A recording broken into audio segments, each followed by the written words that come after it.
راستے خراب آپ کر رہے ہیں۔ آج مانا کہ ہمارے وہاں ایسا کوئی انتظام معقول نہیں شہر میں آبادی بڑھنے کی وجہ سے کہ جانوروں کو کہیں ایک جگہ رکھا جائے، گلیوں میں باندھا جا رہا ہے۔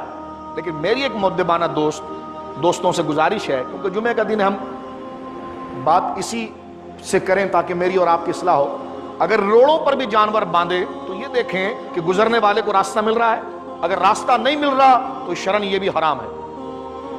شریعت میں راستے کا تو بڑا دخل ہے، بلکہ اگر آپ سورۃ المائدہ وغیرہ دیکھیں تو بیجا راستے کے بند کرنے والے کے لیے قتل تک کا حکم قاضی دے سکتا ہے۔ یعنی سخت ترین اذیت ہے لوگوں کے لیے۔ ایمبولینس گزر رہی ہے، کوئی عام گاڑی گزر رہی ہے، اب وہ دیکھ رہا ہے کہ پیچھے گاڑی ہے لیکن اس کو ترچھی نظر سے دیکھ رہا ہے اور کاٹنا اس نے 8 لاکھ کا جانور ہے۔ میں تنقید نہیں کر رہا، ہم اپنے رویے کو درست کریں۔ وہ گزر رہا ہے، اس کا حق ہے، آپ کا حق نہیں راستے میں آپ باندھ رہے ہیں۔ مانا کہ آبادی بڑھ گئی ہے، کوئی سسٹم نہیں ہے کہ اس سسٹم کے تحت اس کو کیا جائے۔ آپ کا گھر بھی مختصر ہے، بلڈنگ اتنی نہیں ہے کہ پارکنگ میں آپ باندھیں۔ پارکنگ میں اگر باندھیں گے تو گاڑیاں باہر جائیں گی اور یہ ساری چیزیں اب سامنے ہیں۔ لیکن اگر آپ سامنے بھی باندھتے ہیں تو کم سے کم اس بات کا لحاظ کریں گے کہ گزرگاہ ہے، وہ لوگوں کو گزرنے میں اگر تکلیف ہوتی ہے تو اللہ کی بارگاہ میں تمہارے جانور نہیں تمہاری نیت پہنچتی ہے۔ اس کو ذہن میں رکھیں۔ آج یہ میں اور آپ عہد کریں کہ اگر راستے میں بھی جانور بندھا ہے تو اس ترتیب کے ساتھ باندھا جائے کہ گزرنے والوں کو تکلیف ہو۔ وہ بھی تعاون کرتے ہیں، شرما کر ایک دفعہ ہارن دے دیتے ہیں لیکن وہ ہٹاتا ہی نہیں جانور آگے سے۔ پھر وہ تھا تقوی کے لیے اور وہ جھگڑے کا باعث بنتا ہے۔ قربانی تھی ملاپ کے لیے، محبت کے لیے، ایسا رواج، ایسی رسم تھی جس میں مسلمان بھائی بھائی ہو جائے۔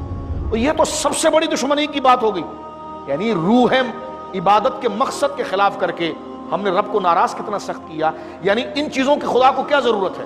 یہ اس لیے کہ تم اپنے اندر ایسی ایکٹیویٹیز رکھو تاکہ ایک دوسرے کو تحفہ دینے میں، ملنے کا تمہارے لیے بہانہ ہو جائے، دشمنیاں ختم ہو جائیں، بغض ختم ہو جائیں اور تم اللہ کے بندے بن کر نبی کی سنت اور طریقے پر آ جاؤ۔ لیکن یہ تو ہمارے لیے اور بغض کا باعث بن رہا ہے، فتنے کا باعث بن رہا ہے، حسد کا باعث بن رہا ہے۔ تو پھر کس نیت سے قربانی کی نماز اور پھر کس نیت سے امید رکھنا کہ جناب یہ قربانی کام آئے گی؟ تو شیطان لعین کے اس دھوکے سے ہمیں بیدار رہنا چاہیے۔ کہیے انشاءاللہ تعاون کرنا چاہیے، اور کوئی ایسی غصے کی بات نہیں ہے۔ جبکہ ہم راستے پہ جانور کھڑا کرنا ہمارا حق نہیں ہے، حق اس کا جو گاڑی چلا رہا ہے، جو گاڑی چلا رہا ہے حق اس کا ہے، ہمارا نہیں ہے۔